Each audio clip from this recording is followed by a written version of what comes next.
Hello guys, and welcome to another video from Armoury Antiques and Militaria and our YouTube channel. Welcome back to the channel. So what have we got for you today? Well, we've got a few little bits for you here, clues on the boxes here, but we're going to talk about the air raid protection wardens from World War II.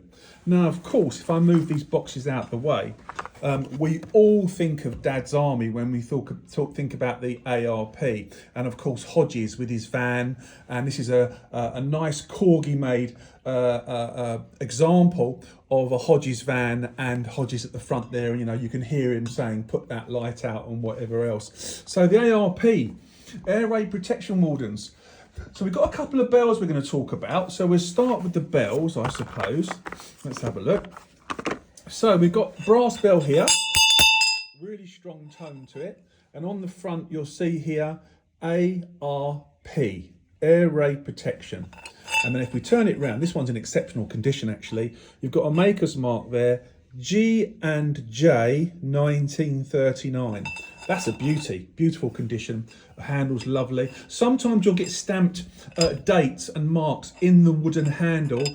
Different manufacturers, different sort of marks on these things, but that's a nice example of that. One of the best I've seen, in fact. That's lovely. So that's one of the bells. Here's another one. Not so clean, but nevertheless, got A.R.P at the bottom here.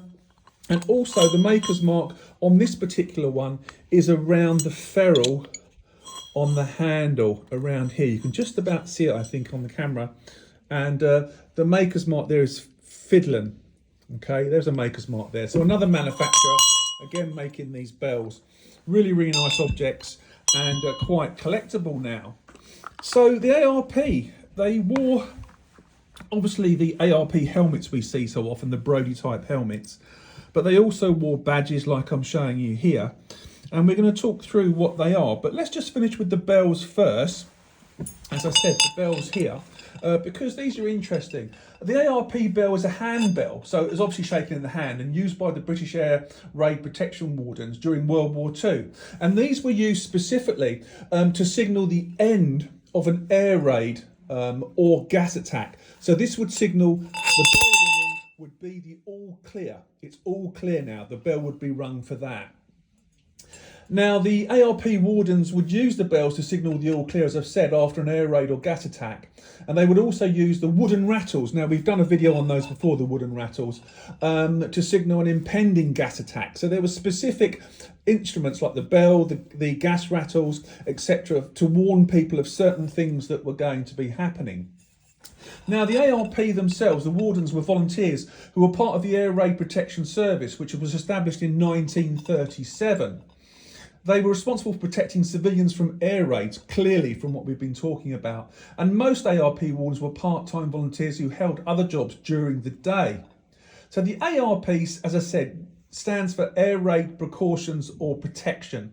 And the British government passed the Air Raid Precautions Act in 1937 to prepare London and indeed the whole country for the air attacks that were going to happen.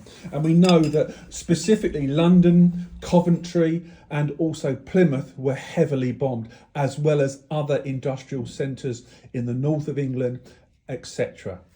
So really important people these were during the period. So the A.R.P badges then, we're quite fortunate, we've got a couple in their original boxes of issue. One's red, Air Raid Precaution Services, and we've got a blue one here, Air Raid Precaution Services, with the King's Crown on the front. But if we open them up, let's have a look. We've got a little greaseproof packet, and there we have the badge. Now, you may think these badges are all the same. They're not. If we turn it over, you'll see we've got a lapel type clasp, which will go on the lapel of your suit whilst you were wearing it. And I'd bring your attention to the bottom of the badge, pretty much here, where there's no markings on this particular example, because this one is made of ordinary base metal. Okay, let's look at the blue one. Open it up. Again, we've got a little bit of greaseproof paper and the badge. Let's have a look at this badge. Nice detail. Turn it over. We've got the lapel fixing, but on this one we have a silver mark. And if you look under an eyeglass or a jeweller's loop, you'll see that it says Cartier. Don't get excited. This is not the Cartier you're thinking of. This is John Cartier, who made A.R.P. Lapel brooches for men. This is the men's type clasp on the back. I'll explain in a second. And they were solid silver. So solid silver ones are more desirable. The detail's nicer and they're a little bit heavier, and I like the silver ones. So look out for those. I've got a few more here to show you. Pop them in my hand for you. And we've got King's Crown, same design. Now what designs have we got here? Okay, let's turn them over.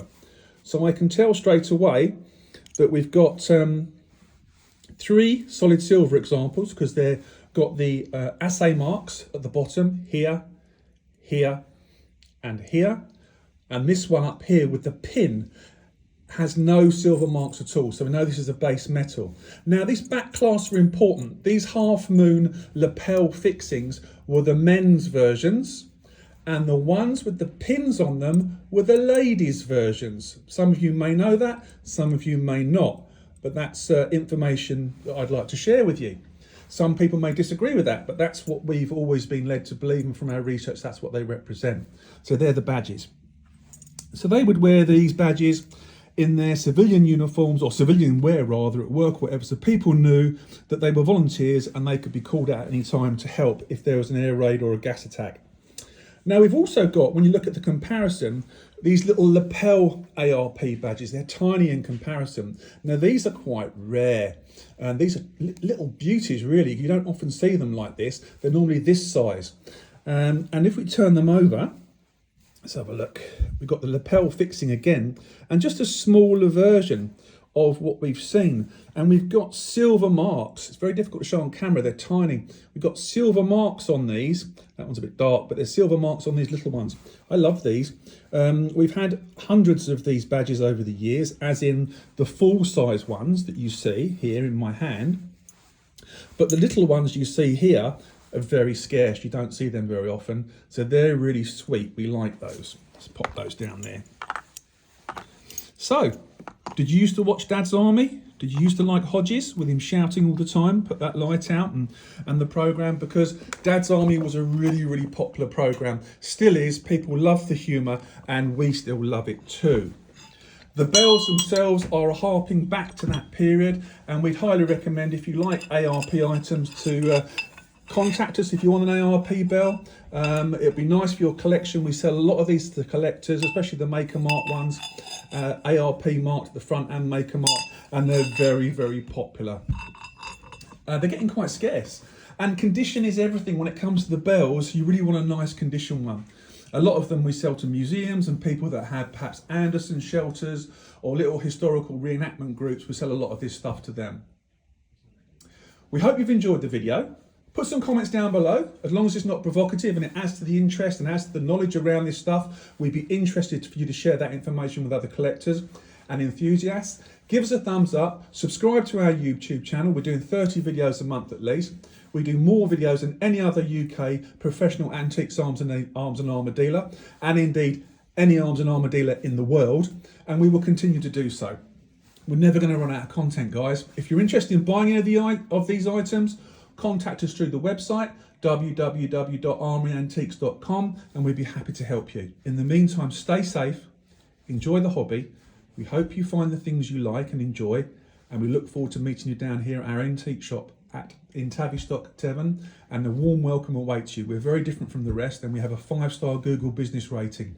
No other antiques, arms and armour dealer, professional one that is, has that in the United Kingdom. Thanks guys, and we'll speak to you soon.